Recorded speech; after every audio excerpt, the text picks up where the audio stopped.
বিশ্ব রাজনৈতিক পরিমণ্ডলে একটি বিষয় অনেক আগে থেকেই প্রচলিত ছিল যে কোনো দেশের আমেরিকার মতো বন্ধুরাষ্ট্র থাকলে তাদের শত্রুর দরকার হয় না। এ কথাটা ভারতের ক্ষেত্রেও যথাযথ।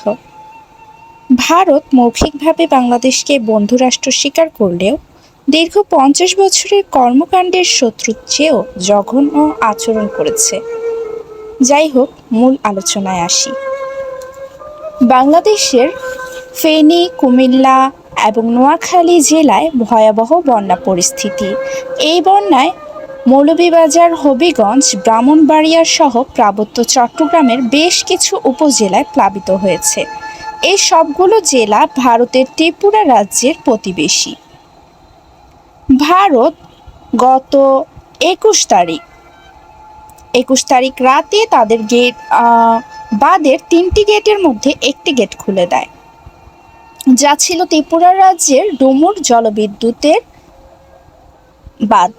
1976 সালে এই বাঁধটি নির্মাণ করা হয়। 1993 সালের পর এই প্রথম ডুমুর প্রকল্পের বাঁধ খুলে দেওয়া হলো।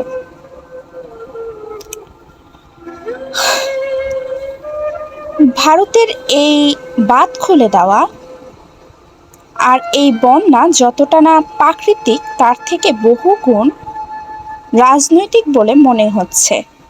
ভারতের পররাষ্ট্র মন্ত্রণালয় একটি বিজ্ঞপ্তিতে জানান, ত্রিপুরার গোমতী নদীর বাঁধ খুলে দেওয়ার জন্য নয়, বরং ওই অঞ্চল অর্থাৎ বাংলাদেশের স্বাভাবিকের চেয়ে অনেক বৃষ্টির ফলেই নাকি বন্যা পরিস্থিতি সৃষ্টি হয়েছে।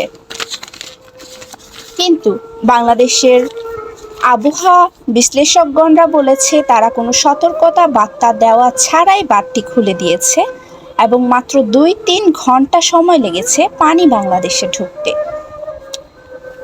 ভারতের একটি সমীক্ষা যেখানে বলা হয়েছিল আগস্ট মাসে ত্রিপুরার বৃষ্টির সম্ভাবনা 214 মিলিমিটার ছিল, সেখানে শুধুমাত্র 20 আগস্ট বৃষ্টি হয়েছে 375 মিলিমিটার এবং 21 আগস্ট বৃষ্টি হয়েছে 247 মিলিমিটার।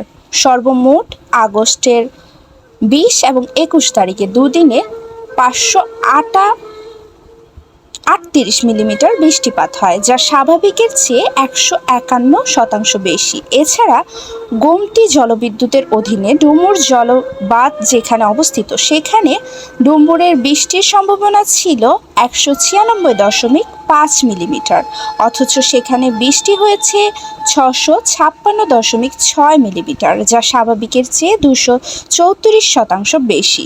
সাম্প্রতিক সময় প্রাকৃতিক অধিক বৃষ্টিপাত বাংলাদেশের বন্যা অঞ্চলগুলোর প্রধান কারণ হিসাবে ধরে নেওয়া যদিও হয়, কিন্তু ভারতের বাঁধ খুলে দেওয়া নিয়ে তাদের বক্তব্য পুরোপুরি বিশ্বাস করা যায় না, কারণ ভারত ঐতিহাসিকগতভাবেই বাংলাদেশের সাথে নিয়মিত মিথ্যাচার করে আসছে। কুমিল্লা জেলার উপর দিয়ে প্রবাহিত গোমতী নদ, ফেনী জেলার উপর দিয়ে প্রবাহিত মুগুরি নদীর উজানে ভারতের ত্রিপুরা রাজ্যের একাধিক বাঁধ দিয়েছে দেশটির সরকার।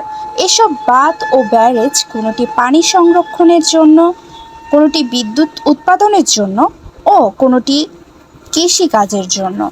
18 আগস্টের আগেই এসব জ্যাম পানিতে পূর্ণ হয়েছিল। এরপর 19-20 বৃষ্টিতে ড্যাম ও ব্যারেজের পানি ধারণ ক্ষমতা অতিক্রম করলে 20 আগস্ট রাতে শুধু ডুমুর নয়, ত্রিপুরার অধিকাংশ ব্যারেজের গেট খুলে দেওয়া হয় বলে মনে করছেন বিশ্লেষকগণ।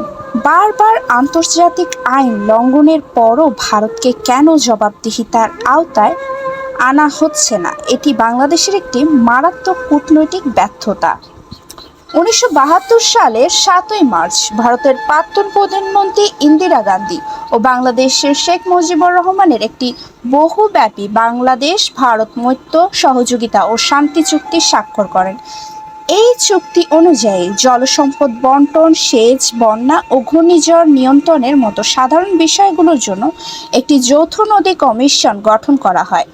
এরপর আওয়ামী লীগ সরকার 2009 সালে ক্ষমতায় বসলে ভারত বাংলাদেশ বেশ ভালো সম্পর্ক গড়ে ওঠে, কিন্তু সম্পর্কটা শুধুমাত্র বাংলাদেশকে লুণ্ঠনের জন্যই ছিল।